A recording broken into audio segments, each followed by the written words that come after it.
अगले 6 महीने में यदि वाकई में आप अपने आप को बदलना चाहते हैं तो ही इस वीडियो को आगे देखिएगा, वरना ये वीडियो आपके किसी काम का नहीं है। आप कोई दूसरा वीडियो देख सकते हैं। मैंने अपने आप को अपने जीवन में कई बार बदला है, इसलिए मुझे बदलने का प्रोसेस पता है कि बदला कैसे जाता है। मैंने कई बार अपनी बॉडी को ट्रांसफॉर्म किया है, मैंने अपने फाइनेंस को कई गुना बढ़ाया है और अपनी लर्निंग एबिलिटी को बहुत ज्यादा इंप्रूव किया है। अब आप अपने जीवन में कुछ भी बदलना चाहते हैं, आपको सिर्फ 6 महीने की जरूरत है और 2 चीजें आपको चाहिए। पहली है कमिटमेंट, जो आप खुद से करेंगे, और दूसरी है प्रोसेस, जो इस वीडियो के दौरान मैं आपको बताऊंगा। तो अगले 6 महीने में वाकई में यदि आप अपने आप को बदलना चाहते हैं तो इस वीडियो की शुरुआत करते हैं। अब अपने आप को बदलने के लिए सबसे पहले आपको अपने आप को समझना पड़ेगा और समझने में आती है 4 चीजें। सबसे पहला, आप कौन हैं।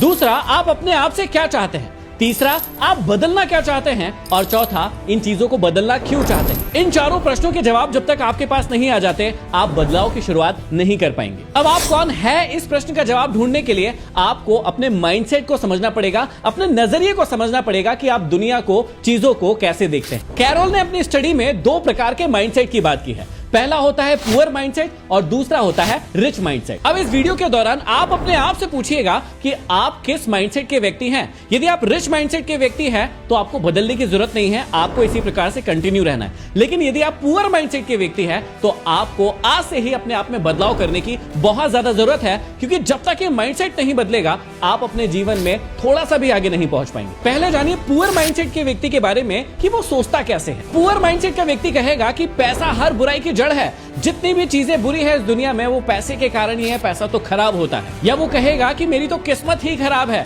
जो भी चीज उसके जीवन में गलत होती है उसके लिए वो अपनी किस्मत को दोष देता है। या फिर वो कहता है कि यार रिस्क लेना बहुत गलत बात है, रिस्क नहीं लेना चाहिए जीवन में। या वो पैसों के बारे में कहेगा कि बस पैसों को बचाते रहो, खर्च मत करो, कहीं मत जाने दो, अपने पास संभाल कर रखो। और जब भी नॉलेज की बारी आती है, पुअर माइंडसेट का व्यक्ति कहता है कि अरे भाई मुझे सब कुछ पता है, मुझे आप कुछ मत बताइए, मेरे पास सारा का सारा ज्ञान। अब यदि आप भी इसी प्रकार की सोच रखते हैं तो आप एक पुअर माइंडसेट के व्यक्ति हैं, और यदि आप ऐसे हैं तो इसमें शर्मिंदा होने की कोई जरूरत नहीं है, आप अपने आप को बदल सकते हैं। अब एक रिच माइंडसेट का व्यक्ति कैसे सोचता है, इसको जानते हैं। रिच माइंडसेट का व्यक्ति कहेगा पैसे के बारे में कि पैसा एक टूल है, हम इसको यूज करके अपने जीवन में फ्रीडम पा सकते हैं और आगे बढ़ सकते हैं। वो कहेगा कि मैं खुद मेहनत करूंगा और अपनी किस्मत को बदल दूंगा। वो रिस्क के बारे में कहेगा कि रिस्क लेने के बाद ही आपको एक्चुअल ग्रोथ मिलती है, रिस्क खराब नहीं है, रिस्क लेने के बाद आपका जीवन बदलता है। पैसे के बारे में उसकी मानसिकता होती है कि जब तक आप निवेश नहीं करेंगे अच्छा, तब तक आप ग्रोथ नहीं कर सकते, इसलिए पैसे को निवेश करते रहना चाहिए। और सीखने के बारे में कहता है कि सीखने की प्रोसेस कभी भी खत्म नहीं होती है,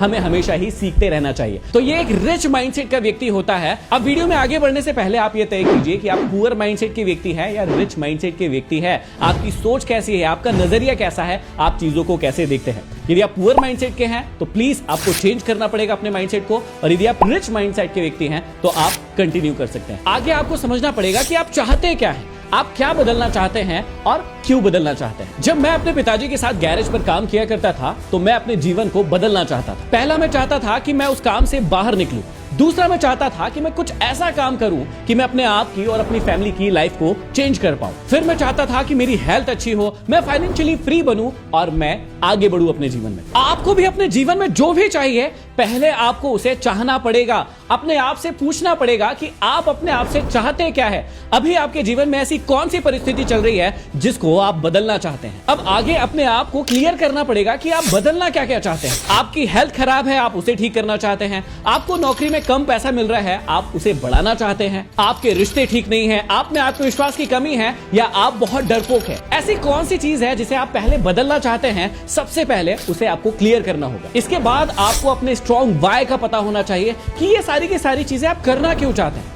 अब श्री राम रावण को मारना चाहते थे क्योंकि उनके पास स्ट्रॉन्ग वाय था, क्योंकि उन्हें सीता जी को वापस घर लाना था। हनुमान जी को संजीवनी बूटी लाना था, इसके पीछे स्ट्रॉन्ग वाय क्या था, क्योंकि उन्हें लक्ष्मण जी की जान बचाना था। तो जब भी कोई इंसान अपने लक्ष्य को प्राप्त करने के लिए आगे बढ़ता है तो पहले उसके पास एक स्ट्रॉन्ग वाय होना चाहिए कि मुझे ये करना क्यों है। और जब उसे अपना वाय मिल जाता है तो वो अपनी पूरी एनर्जी उस लक्ष्य को प्राप्त करने में लगा देता है। और जब तक उसे वाय का पता नहीं होता है वो टाल मटोल करता रहता है, वो आलसी करता रहता है और उस लक्ष्य के पीछे अपना 100% नहीं देता है। तो आपको भी अपना स्ट्रॉन्ग वाई पहले पता करना है। अब ये सारी प्रोसेस होने के बाद आपको स्पेसिफिक गोल बनाना पड़ेगा। अब गोल और स्पेसिफिक गोल में जमीन आसमान का अंतर है। आप अपने जीवन में गोल तो बना लेते हैं लेकिन उसे प्राप्त नहीं कर पाते क्योंकि आप स्पेसिफिक गोल नहीं बनाते हैं। अब आपको 50,000 रुपए महीना कमाना है, ये आपका गोल हो गया, लेकिन वो 50,000 रुपए महीना आप कमाएंगे कैसे, ये पता करना ही स्पेसिफिक गोल है। तो इसे एक एग्जांपल से समझते हैं। मान लेते हैं कि आप कोई प्रोडक्ट बेचते हैं, हर प्रोडक्ट बेचने पर आपको 500 रुपए मिलना है। अब आपको 50,000 रुपए उस प्रोडक्ट से कमाना है, तो 50,000 में यदि आप भाग देंगे 500 का, इसका मतलब यह आता है कि महीने भर में यदि आप 100 प्रोडक्ट बेचेंगे तभी आपको 50,000 रुपए मिलेंगे। अब 100 प्रोडक्ट बेचना है 30 दिन में, तो यदि आप 100 में 30 का भाग देंगे तो आएगा 3.33। इसका मतलब आपको एवरेज हर दिन 3 प्रोडक्ट तो बेचना ही पड़ेगा, और यदि आप उसे बेचेंगे तभी आप महीने में 50,000 रुपए कमा पाएंगे। तो एक गोल हो गया था कि भाई मुझे 50,000 रुपए कमाना है, वो सिर्फ गोल है, वो ऐसे अचीव नहीं होगा जब तक आप एक स्पेसिफिक गोल नहीं बना लेंगे कि हर दिन मुझे 3 प्रोडक्ट बेचना ही पड़ेगा, तभी मैं अपने लक्ष्य को प्राप्त कर पाऊंगा। तो आप जिस भी चीज में बदलाव करना चाहते हैं उसमें देखिए कि आप स्पेसिफिक गोल कैसे बना सकते हैं। मान लीजिए आपको बॉडी बनाना है, मान लीजिए आपको अपने फाइनेंस को चेंज करना है, मान लीजिए आप अपने दिमाग को इंप्रूव करना चाहते हैं, हर जगह पर स्पेसिफिक गोल बनाइए कि इस तरीके से मैं अपने लक्ष्य को प्राप्त करूंगा। अब जैसे ही आप लक्ष्य को प्राप्त करने के लिए काम करने जाएंगे, आपकी बुरी आदतें आपके सामने आ जाएगी जो बहुत छोटी छोटी होंगी लेकिन आपको काम नहीं करने देगी। तो आपको क्या करना पड़ेगा, उन छोटी छोटी सी बुरी आदतों को आपको खत्म करना पड़ेगा। लेकिन खत्म करने से पहले आपको उनको पता लगाना पड़ेगा कि मेरी बुरी आदतें कौन कौन सी है। अब कई बार होता यह है कि आपको पता होता है कि मेरी ये गलत आदत है, लेकिन उसे जाने या अनजाने में आप इग्नोर करते रहते हैं और वो आपका समय खराब करती रहती है। अब आप आलसी है, आपको टालने की आदत है, आप लोगों से झूठ बोलते हैं, लोगों को धोखा देने की आदत है, लेट होने की आदत है या देरी से सोने की आदत है, आपको गुस्सा बहुत ज्यादा आता है, या आप दिन भर मोबाइल चलाते रहते हैं और फालतू की वीडियोस देखते रहते हैं। इसमें से किसी भी प्रकार की यदि आपको बुरी आदत है और आपको पता है कि ये आदत मुझ में है, तो आपको पहले उसे खत्म करना होगा, क्योंकि उसे खत्म किए बिना आप अपने लक्ष्य तक नहीं पहुंच सकते हैं। ये छोटी छोटी सी आदतें ही होती है जो आपको अपने लक्ष्य तक नहीं पहुंचने देगी। तो पहला काम है इन आदतों को पता लगाना, दूसरा काम है इसे खत्म करना। कमेंट बॉक्स में कमेंट करके बताइए कि आपके अंदर इनमें से कौन सी ऐसी आदत है जो आपको आगे नहीं बढ़ने दे रही। अब अगली स्टेप में आपको खुद को निखारना पड़ेगा, अपनी स्किल्स को इंप्रूव करना पड़ेगा। अब आपने पहले ही पता लगा लिया है कि मुझे अपने आप में क्या बदलाव करना है, मुझे क्या चेंज करना है अगले 6 महीने में, तो उससे रिलेटेड जो भी स्किल्स हैं उसे आपको इंप्रूव करना पड़ेगा। और वो इंप्रूव कैसे होगी इसको जानते हैं। सबसे पहले आप 6 महीने का फिक्स प्लान बनाइए कि मुझे इस स्किल को इंप्रूव करना है। उसके बाद आप या तो YouTube से उसे सीख सकते हैं, किसी पर्सनल ट्यूटर से सीख सकते हैं, कोई ऑनलाइन कोर्स खरीद सकते हैं जिसके माध्यम से आपकी वो स्किल आपके अंदर आएगी। और उसमें हर दिन आपको 6 से 7 घंटा 8 घंटा जितना ज्यादा से ज्यादा समय दे सकते हैं वो देना ही होगा। इस बात को आपको मेक श्योर करना पड़ेगा। जितने भी लोग सफल होते हैं वो अपने जीवन में अपने समय का बहुत बड़ा हिस्सा अपनी स्किल्स को इंप्रूव करने में लगाते हैं। चाहे कोई व्यक्ति बांसुरी बजाना सीख रहा हो, गिटार बजाना सीख रहा हो, क्रिकेट खेलना सीख रहा हो, बिजनेस सीख रहा हो, कोई भी स्किल को सीख रहा हो, वो अपने जीवन का बहुत बड़ा समय उसमें लगाता है उसको इंप्रूव करने के लिए। और उसके बाद ही वो व्यक्ति आपको निखरा हुआ लगता है। आपने भी अपने जीवन में कोई ना कोई स्किल जरूर इंप्रूव की होगी और आपको उसका प्रोसेस पता है कि मैंने कैसे पहले दिन शुरुआत की थी, बहुत गंदा हुआ था वो चीज, लेकिन धीरे धीरे करके जब मैं उसे बार बार करता गया था तो वो एक दिन स्किल इंप्रूव हो गई थी। अब जिन लोगों को रोटी बनाना आता है वो उसी स्किल को ले लीजिए। जब पहले दिन रोटी बनाते हैं तो वो इतनी अच्छी नहीं बनती है, दूसरे दिन भी नहीं बनती, तीसरे दिन भी नहीं बनती है, लेकिन धीरे धीरे करके जब आप रोज रोटियां बेलते हैं तो एक दिन परफेक्ट गोल रोटी बनने लगती है। और उसके बाद वो स्किल इतनी ज्यादा इंप्रूव हो जाती है कि आप आंख बंद करके भी यदि रोटी को बेलेंगे तो वो गोल ही बनेगी। अब जब आप स्किल को इंप्रूव करने की प्रोसेस में होंगे तो यहां पर एक बहुत इंपॉर्टेंट चीज आएगी और वो है सेल्फ एनालिसिस। आपको सेल्फ एनालिसिस करना पड़ेगा, कोई बताने नहीं आएगा। कई बार ऐसा होगा कि आप किसी चीज में इंप्रूव कर रहे हैं या नहीं कर रहे हैं, ये आपको समझ में नहीं आएगा। तो पहले आपको सेल्फ एनालिसिस करना पड़ेगा हर सप्ताह कि पिछले सप्ताह में इस स्किल में कितना इंप्रूव हुआ था, आज मैं क्या हूं, पिछले सप्ताह और इस सप्ताह में कितना बड़ा अंतर है भी या नहीं, मेरी कौन सी ऐसी हैबिट है जिसके कारण मैं इंप्रूव नहीं हो पा रहा हूं। हर चीज को आपको एनालिसिस करना पड़ेगा।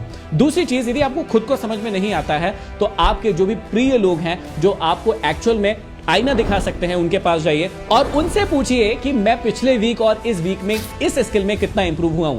यदि वो जेन्युइन व्यक्ति है तो सच्चाई के साथ आपको बताएंगे, यदि आप इंप्रूव हो रहे हैं तो भी बताएंगे, यदि नहीं हो रहे हैं तो भी बताएंगे। और सबसे इंपॉर्टेंट प्रोसेस है, यदि बदलाव नहीं हो रहा है तो उसके अंदर कौन कौन सी कमियां हैं, कौन कौन से चेंजेस करना बाकी है, या कौन कौन से ट्रायल और एरर मेथड से आप सोल्यूशन निकाल सकते हैं, वो निकाल के आपको चेंजेस करना पड़ेगा। क्योंकि काम तो कई सारे लोग करते हैं लेकिन उसके बाद छोड़ इसलिए देते हैं क्योंकि वो सेल्फ एनालिसिस नहीं करते हैं। तो आपको इस प्रोसेस को, इस स्टेप को भी जरूर अपनाना है। अब इस पूरी की पूरी प्रोसेस में कई बार ऐसा समय आएगा जब आप गिरेंगे, जब आप हारेंगे, जब आप डिमोटिवेट फील करेंगे, और उसी समय अगली स्टेप बहुत काम की है कि आपको अपने आप को इंस्पायर करते रहना पड़ेगा। कोई भी व्यक्ति ऐसा नहीं है जो 100% टाइम आपके साथ हो सकता है आपको सपोर्ट करने के लिए, आपको हेल्प करने के लिए। इसलिए इस स्किल को भी आपको खुद ही सीखना पड़ेगा कि बार बार जब भी आप डिमोटिवेट फील करें, आप ये फील करें कि यार अब मुझसे नहीं होगा, आप गिर रहे हैं, आप हार रहे हैं, और उस वक्त भी यदि आपको खड़े होते रहना है तो आपको खुद को इंस्पायर करना सीखना पड़ेगा। हर वो व्यक्ति झूठ बोल रहा है जो कहता है कि मुझे कभी भी इंस्पिरेशन या मोटिवेशन की जरूरत नहीं पड़ती है, क्योंकि हर एक व्यक्ति जब भी गिरता है, जब भी हारता है, तो वो हंस के खड़ा नहीं हो पाता है। उसे हंस के खड़े होने के लिए एक चिंगारी चाहिए, एक इंस्पिरेशन चाहिए, एक मोटिवेशन चाहिए जो कहीं ना कहीं से ले लेता है। हाँ, वो नाम नहीं देता होगा कि इंस्पिरेशन है या मोटिवेशन है, लेकिन एक्चुअल में वही चीज उसे मदद करती है आगे बढ़ाने के लिए। अब जब एक लाइटर से लगातार आग निकलती रहती है तो उस आग निकलने की शुरुआत होती है एक चिंगारी से। वो चिंगारी ही है जो उस लाइटर को लगातार जलाने में मदद करती है। तो ऐसे ही आपकी लाइफ में भी जब आप आगे बढ़ेंगे तो कई बार ऐसा मौका आएगा जब आप हारेंगे, जब आप गिरेंगे, जब आप उठ नहीं पाएंगे, आप में साहस नहीं होगा, हिम्मत नहीं होगी, तो वो चिंगारी की आपको जरूरत पड़ेगी, और वही आपको सीखना है कि उसको कैसे लाना है। आप खुद फाइंड कीजिए कि आप इंस्पायर कहां से होते हैं, मोटिवेटेड कहां से फील करते हैं। जैसे आप कोई म्यूजिक सुनते हैं तब आप इंस्पायर फील करते हैं, मोटिवेटेड फील करते हैं, मूवी देखते हैं तब होता है, या फिर आप दोस्तों के साथ बातचीत कर लेते हैं तो आपको बहुत अच्छा फील होता है, या फिर आप कोई किताब पढ़ लेते हैं तब आपको अच्छा फील होता है। आप खुद का इंस्पिरेशन खुद ढूंढिए कि जब भी मुझे बुरा लगता है, मैं डिमोटिवेटेड फील करता हूं, तो कौन सी ऐसी चीज है जो मुझे इंस्पायर करती है, जो मुझे मोटिवेट करती है। और जब भी आप गिरे, हारे, हिम्मत नहीं हो आप में, तब वो चीज कीजिए जो आपको इंस्पायर करे। और एक ही बात याद रखना है आपको इस 6 महीने में कि कुछ भी हो जाए आपको रुकना नहीं है, आपको चलते रहना है, और तभी आप अपनी मंजिल तक पहुंच पाएंगे। अब ये वीडियो आपको काम की लगी हो तो हर एक उस व्यक्ति तक शेयर जरूर कर देना जिसको इस जर्नी में 6 महीने तक आप अपने साथ रखना चाहते हैं और उसके जीवन में भी एक बदलाव चाहते हैं। चैनल पर नए हैं, सब्सक्राइब नहीं किया तो सब्सक्राइब कर लीजिए ताकि ऐसे ही पावरफुल और इंस्पिरेशनल वीडियो आपको हमेशा प्राप्त होते रहे। और यदि आप बिजनेस करना सीखना चाहते हैं तो हमारे इस वीडियो को देखना मत भूलिएगा। अगले वीडियो में फिर मिलते हैं, तब तक के लिए आप सभी का धन्यवाद।